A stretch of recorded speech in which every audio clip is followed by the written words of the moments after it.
பெரியார் கண்ட கனவை அண்ணா கலைஞர் வழியில் நிறைவேற்றி வருகிறது தமிழக அரசு. பெண் அதிகாரம் என்ற மாற்றத்தை நோக்கி தமிழ்நாடு முன்னேறி வருவதாகவும் முதலமைச்சர் மு க ஸ்டாலின் பேச்சு. கலைஞர் வழியில தந்தை பெரியார் எந்த கனவை கண்டு கொண்டிருந்தாரோ, எதற்காக வாழ்நாள் முழுவதும் போராடினாரோ, அந்த எண்ணங்கள் எல்லாம் நிறைவேற்றப்படக்கூடிய வகையில் இன்றைக்கு பல்வேறு திட்டங்கள் நிறைவேற்றப்பட்டுக் கொண்டிருக்கிறது. குறிப்பாக சொல்லணும்னா, அரசு பணிகளில் மகளிருக்கு இடஒதுக்கீடு, மகளிர் சுய உதவி குழுக்கள், சொத்துல பெண்களுக்கு சம உரிமை, இப்படி பல்வேறு திட்டங்களை நிறைய சொல்லலாம்.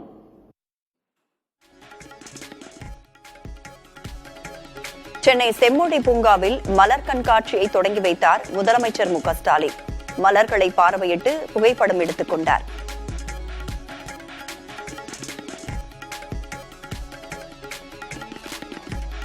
அண்ணா பல்கலைக்கழக மாணவி பாலியல் விவகாரத்தில் யார் அந்த சார் என்பது குறித்து நேர்மையான விசாரணை நடத்த வேண்டும்.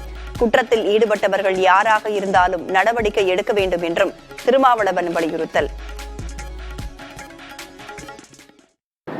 குறிப்பா யார் அந்த சார்னு எதிர்கட்சியினர்லாம் நிறைய அதுதான் சொல்றேன். அந்த மாதிரி ஒரு சந்தேகம் இருப்பதனால்தான் நேர்மையான புலன் விசாரணை தேவை. குற்றத்தில் ஈடுபட்டவர்கள் யாராக இருந்தாலும் அவர்கள் அனைவரும் கைது செய்யப்பட வேண்டும் என்று மீண்டும் வலியுறுத்துகிறேன். அண்ணா பல்கலைக்கழக விவகாரத்தில் தடையை மீறி போராட்டம் நடத்திய சௌமியா அன்புமணி கைது. பாமக பெண் தொண்டர்களையும் கைது செய்தது காவல்துறை.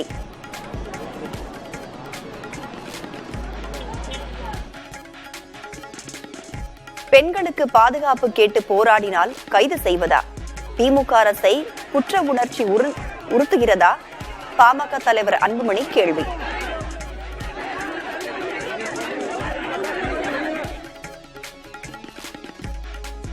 அண்ணா பல்கலைக்கழக மாணவி பாலியல் வன்கொடுமை வழக்கை அரசியலாக்குவது ஏன்?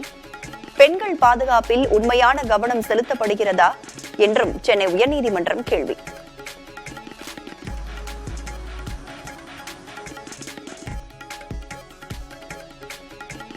திமுக மகளிர் அணி எங்கே? கனிமொழி எங்கே? அண்ணா பல்கலைக்கழக பாலியல் வன்கொடுமை விவகாரத்தில் பாஜகவின் குஷ்பு கேள்வி.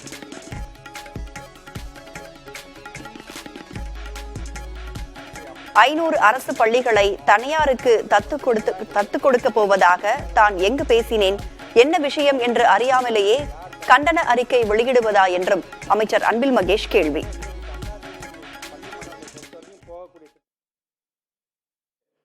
எங்காச்சும் தவறுதான் இது தவறாக இருக்குது என்று என்ற கேளுங்க, ரீசெக் பண்ணுங்க. நான் சொல்ற விளக்கம் உங்களுக்கு ஏற்றுக்கொள்ள முடியவில்லை என்று சொன்னால் உடனடியாக நீங்க கண்டனம் தெரிவிங்க. விளக்கமும் கேட்காம என்ன நடந்துச்சுன்னு தெரியாம ஆக்சுவலி ஸ்போக்கன் என்னன்னு தெரிஞ்சுக்காம அவசரமா ஏன் அதுல ஜம்பின் ஆகுறீங்கன்னு தான் எனக்கு புரியல எனக்கு அது. ஸோ இன்றைக்கு நம்ம பத்திரிகை துறை ஊடகம் சார்ந்திருக்க நண்பர்கள் மூலமாக ஒட்டுமொத்த தமிழக மக்களுக்கும் யார் யாரெல்லாம் இது சார்ந்து என்ன விஷயமே தெரியாம கண்டனம் தெரிவிச்சிருக்காங்களோ அந்த தலைவர்கள் தான் சேர்த்து சொல்வது. நீங்கள் நினைக்கிறது மாதிரி தத்து கொடுக்கிறதோ அது தாரை பார்த்து செய்ய வேண்டிய அவசியம் அல்ல. பள்ளி கல்வித்துறைங்கிறது எங்க பிள்ளைய நாங்க தான் வளர்த்து எடுக்குமே தவிர இன்னொருத்தவங்க தத்து கொடுக்க வேண்டிய அவசியம் எங்களுக்கு இல்லை என்பதை இந்த நேரத்தில் நான் வன்மையாக கண்டனத்தோடு வருத்தத்தோடு நான் பதிவு செய்ய நான் கடமைப்படுகிறேன்.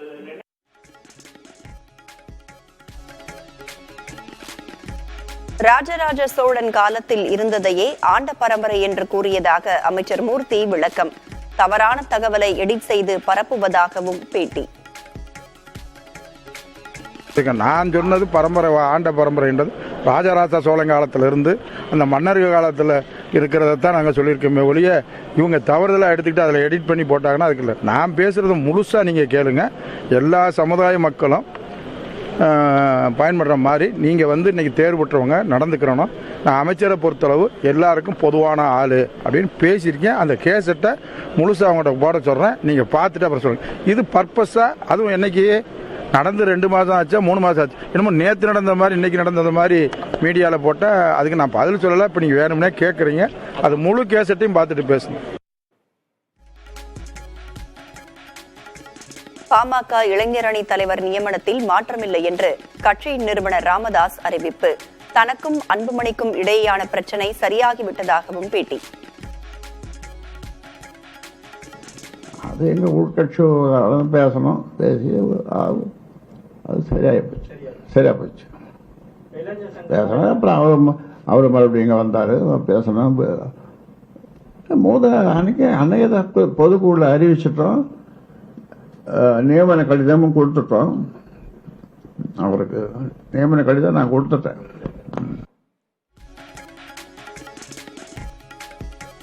மருத்துவ கழிவுகளை தமிழக எல்லையில் கொட்ட வேண்டிய அவசியம் என்ன? கேரள மாசு கட்டுப்பாட்டு வாரிய அதிகாரிகள் விளக்கமளிக்க தென்மண்டல பசுமை தீர்ப்பாயம் உத்தரவு.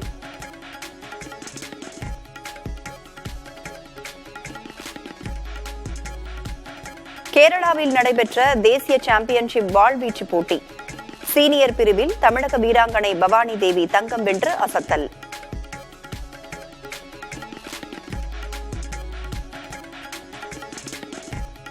ஆஸ்திரேலியாவுக்கு எதிரான 5வது டெஸ்ட் கிரிக்கெட்டில் கேப்டன் ரோஹித் சர்மா விளையாடுவாரா? மைதானத்தை பார்த்த பின் முடிவெடுக்கப்படும் என அணியின் பயிற்சியாளர் கௌதம் கம்பீர் பேட்டி.